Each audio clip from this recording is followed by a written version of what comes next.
So, ito guys, this is your wish coming true mga kapiksi, no? Nagbubunga na yung mga pagsisikap nyo, mga kapiksi, yung mga tinanim nyo, yung mga effort nyo. Nagbubunga na siya guys kasi dinidiligan nyo ng maayos. Ibig sabihin, inaalagaan nyo ng maayos, nagsisikap kayo. Talagang, I mean, yung effort nyo talaga, A for effort mga kapiksi. And sooner or later guys, may experience mo na talaga yung masasabi mo na, eto na yung dream life ko.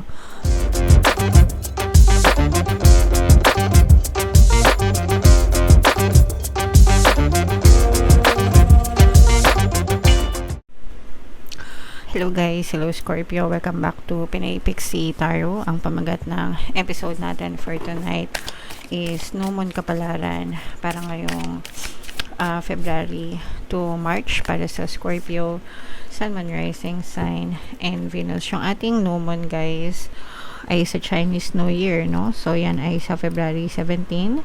Tapos yung next na New Moon naman natin ay sa March 18 guys. So ang reading na to ay para sa period na yan. And yung New Moon natin guys, kasabay niyan ay solar eclipse din. So malakas yung cosmic energy mga kapiksi. And napakaganda din ng inyong moon message guys. Expect powerful change, no? So expect nyo yung mga magaganda, malalakas at malalaking pagbabago sa buhay nyo. Pero guys, ito palagi ko kayong sinasabihan na hindi magbabago ang buhay mo hanggang hindi ka nagbabago. Dahil ikaw ang main source ng energy mo sa buhay mo. So kung negative yung nangyayari sa buhay mo, ibig sabihin yung dominant energy mo ay negative. And bilang ikaw yung source ng nangyayari sa buhay mo, ikaw yung main source ng energy, kailangan magbago ka. So, kailangan mong maging positive sa lahat ng aspeto ng buhay mo, sa mga ugali mo, sa mga ginagawa mo, sa mga pinaniniwalaan mo, sa mga habits mo, lahat yon guys, no? Kapag yun ay nagbago na and nagawa mo na siyang positive, kapag nagawa mo na, kapag inalis mo na yung mga bagay na ayaw mo and nag-focus ka dun sa mga bagay na gusto mo, tsaka lang susunod yung physical reality mo. So kahit na may mga lumabas na gantong mensahe, pero kung hindi ka naman nagbabago, hindi din magbabago ang buhay mo. Okay? So, but it doesn't mean na hindi na siya mangyayari as long as you put in the effort. Kaya kung nga kayo nire-remind, no, na maging positibo palagi para yung mga positive energies ng reading ay mag-align sa inyo and ma-experience nyo. Okay? So, never mind the past. Life evolves every single day. Kalimutan nyo na yung mga nakaraan. Kalimutan nyo na yung pagiging nega nyo. Tapos na yon, mga kapiksi, mag-focus kayo sa present, mag-focus kayo sa pagiging positive, guys. Yes, 1,000 times yes. Just say the word a lot, mga kapiksi. Yes is a very affirmative word. So, sabihin mo siya ng maraming beses sa isang araw. Yes, mayaman ako. Yes, maswerte ako. Yes, uunlad ako. Yes, masagana ako. Yes, masaya ako. Yes, masigla ako. Yes, healthy ako, di ba? So, lahat lang yes. Anong yes mo sa buhay? Kapiksi, i-comment mo na sa comment section. You're being shunted towards your life purpose.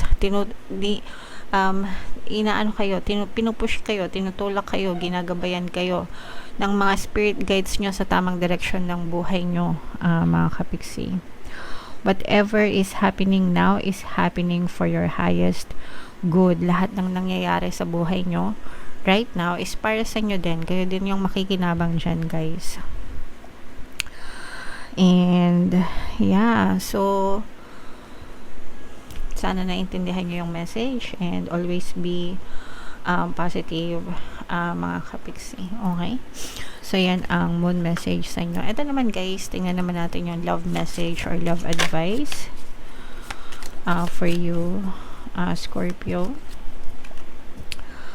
Leave your fears behind. They are stopping this relationship from blossoming. So, sometimes, meron tayong mga past nakaraan na dala-dala natin sa current relationship natin. May mga trauma kasi tayo sa past relationship natin, 'di ba? Minsan kapag iniwan tayo or may mga hindi magagandang circumstances of the past, dala-dala natin siya sa present or sa next relationship natin. And kapag ganon, kapag dala nyo yung mga trauma na yon, chances are, ma-experience nyo ulit siya dun sa next na relationship nyo. So, you have to leave them behind. Kung niloko ka ng past person mo, nag-cheat sa'yo, iniwan ka, pinagpalit ka sa iba, sinungaling, manloloko, dishonest, it doesn't mean na ganun din yung susunod na person mo. But, kapag palaging ganun yung iniisip mo na nako, baka lokohin na naman ako nito, baka ipagpalit na naman ako, baka magsinungaling na naman sa akin tong bago na to, ganyan. So, chances are, you are bringing those traumatic events sa present relationship mo or sa next relationship mo. And, again, maaari siyang maulit. Okay? So, you have to leave them all behind. Hindi lahat ng mga karelasyon ay manloloko, hindi lahat ay sinungaling, hindi lahat ay cheater, no? Kasi yung mga sinasabi nila na once a cheater, always a cheater, it's because nag-create sila ng ganong belief, guys, kaya palagi nilang na-experience yun sa buhay nila. So, hindi ganon, guys. Okay? So, you have to erase them. So, comment down below, guys, if naka-resonate kayo dyan. So, ito naman, hanapin natin yung energy ng Scorpio at saka yung energy ng Moon. Habang sinashuffle ko to, mga kapiksi, panoorin nyo muna yung video natin regarding sa ating paano mag-manifest ng abundance video course. Kapiksi, sawa ka na ba sa mga struggles at hirap sa buhay mo? Masipag ka ba at masikap sa buhay ngunit hindi ka pa rin umaasenso? Ilang beses ka na bang nag-attempt magnegosyo at mag-invest pero palagi ka pa rin nalulugi? Sa pagkakataon na ito ay maaaring may subconscious beliefs ka na nagiging balakid sa iyong pag-unlad at pagyaman. Introducing, paano mag-manifest ng abundance video course. Dito ay matututunan mong ma-overcome ang mga balakid mo para tuluyan ka ng umunlad, umasenso, sumagana, maging matagumpay, successful at maswerte sa iyong kabuhayan, pera, trabaho, negosyo, salapi at kaperahan ng bonggang-bongga. Dali, mag-send na ng email sa pinoypixie@gmail.com at simulan na ang iyong pagyaman ngayon.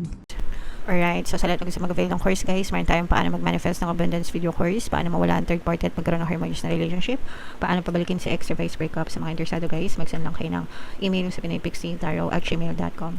And sa mga naghahanap ng pampaswerte na lucky charms or bracelet, aventurine, tsaka citrin, guys, may makita kayong link sa description box. And available na rin yung ating money shaker jar, guys, ha? Sa mga interesado mag-avail, mag-send lang kayo ng message sa WhatsApp. So, Scorpio, kayo ay represent ng King of Cups sa ating spread, mga kapiksi. Overall, this is a very positive energy, mga kapiksi. Meron ditong presence ng air sign, Aquarius, Gemini, Libra. For some of you, maaaring may air element kayo sa inyong natal chart, guys, or you may be dealing with another air sign. So, ito, guys, this is your wish coming true, mga kapiksi, no? Nagbubunga na yung mga pagsisikap nyo, mga kapiksi, yung mga tinanim nyo, yung mga effort nyo, nagbubunga na siya, guys, kasi dinidiligan nyo ng maayos. Ibig sabihin, inaalagaan nyo ng maayos, nagsisikap kayo, talagang, I mean, yung effort nyo talaga, A for effort, mga kapiksi. And sooner or later, guys, may experience mo na talaga yung masasabi mo na, eto na yung dream life ko. Dati pinapangarap ko lang to, pero ngayon na-experience ka na. Dati gusto ko lang to, pero ngayon nandito na, no? So, dadating kayo sa stage na yon, mga kapiksi, kasi talagang aanihin nyo yung matatamis na bunga ng mga pinagdadasal nyo, mga pinapangarap nyo, guys. Kaya wag na wag kayong susuko. Always stay on top of your thoughts, mga kapiksi. Mag-persist, no, sa inyong physical reality. Mag-persist sa pagdadasal, affirmation, sa positibong mental diet, and sa pagkilos, guys. Okay? And nakita natin na parang very unstoppable kayo, guys. Malayo pa yung mararating nyo. Especially dun sa mga gustong mag-abroad, gustong makipagsapalaran sa ibang lugar. Parang walang makakapigil sa inyo. Parang this time, lalo na kung matagal nyo na siyang pinospone. So, kunwari dati nyo pa gustong mag-abroad, pero hindi natuloy kasi ayaw ng magulang mo, kaya naman ayaw ng mister mo, ayaw ng misis mo, ayaw ng mga anak mo, no? Kasi syempre mahirap nga naman kapag nag-abroad, may hiwalay ka sa pamilya nila, pero kayo yun talaga yung gusto nyo. So etong pagkakataon na to, parang matutuloy na siya, wala nang makakapigil sa inyo, no? Kumbaga kayo pa rin yung may final say, kayo pa rin yung magdidesisyon. Okay? So hanggang gusto nyo, at saka hindi lang siya sa pag-abroad, guys, sa kahit anong aspeto to. So kung gusto nyo mag-content creation, or kung gusto nyo mag-freelancer, or kung gusto nyo mag-negosyo, yan. Kumbaga dati ang daming dahilan kung bakit napopostpone, pero ngayon unstoppable na, tuloy-tuloy na yan, mga kapiksi, kasi meron na kayong mga plano talaga, nakaredy na yung mga plano nyo, at saka marami nang dumadating na opportunities. So hindi nyo na siya maipagpaliban, no? Hindi nyo na siya maipagpaliban, parang sa inyo sayang naman, 'di ba? So yeah, guys, kapag may opportunities na dumadating, that's the universe answering your prayers. Okay? Kaya dapat wag nyong ipagwalang bahala yung mga opportunities na yun, mga kapiksi. Alright? So, what else? Tingnan pa natin. Ito naman, guys, no? For some of you, yeah. So, ito, guys, meron sitwasyon na nangyayari sa buhay nyo. Pwedeng sa love ito, mga kapiksi, no? Kung kayo ay, kasi nga, di ba sabi natin, etong mga fears nyo, pwedeng these fears are ruining your relationship, mga kapiksi. Ibig sabihin, sumisira sa relationship nyo, guys. So, dito na nararamdaman natin na if ever man na meron kayong mga problema sa relasyon, parang nagpapatong-patong yung problema nyo, at saka parang paulit-ulit yung cycle, no? Paulit-ulit yung cycle, paulit-ulit na nag-aaway, paulit-ulit na kunwari, meron kayong cheating issue, mag-cheat siya, nahuli mo, papatawarin, next. Parang ganun ulit, no? Ganun ulit. So, nagiging cycle na, mga kapiksi. Kaya, yung iba sa inyo, parang pagod na pagod na pagod na pagod na pagod na pagod. Alam niyo yung ano na yun, yung kanta na yun. Pagod na kayo dito sa relasyon na to, mga kapiksi. So, you have to take care of yourself, guys, no? Prioritize nyo muna yung sarili nyo, mga kapiksi, and hindi ko naman sinasabing makipaghiwalay kayo, guys, but sometimes it helps, no, na dumistansya muna sa relasyon or sa karelasyon, kasi hindi mo deserve na, lalo na kung ginawa mo naman ang lahat, no, kinausap mo na, binigyan mo ng tawag dito, ultimatum, no, last mo na yan, isa pa, ayoko na, diba? Lalo na kung nagbigay kayo ng ultimatum na ganun, tas inulit-ulit, diba? So, kung hindi ka nila kayang irespeto, at least you should respect yourself, no? You tell yourself na, I'm done, I don't deserve this, hindi ko to deserve. Okay? So, yeah. Anyway, comment down below, guys, if feeling nyo naka-resonate kayo dyan sa mga messages na yan. Mag-focus tayo sa mga magaganda, guys, no? Etong mga dream life niyan, guys, etong mga matatamis na bunga, yan ang deserve nyo, mga kapiksi. Okay? Comment down below if naka-resonate kayo, guys. Ito yung ating 2026 kapalaran. Ito naman yung ating success stories ng paano mag-manifest ng abundance video course. Click here to subscribe, guys. Thank you for liking, sharing, and subscribing. See you next time. I love you all. Have a nice day. Bye-bye.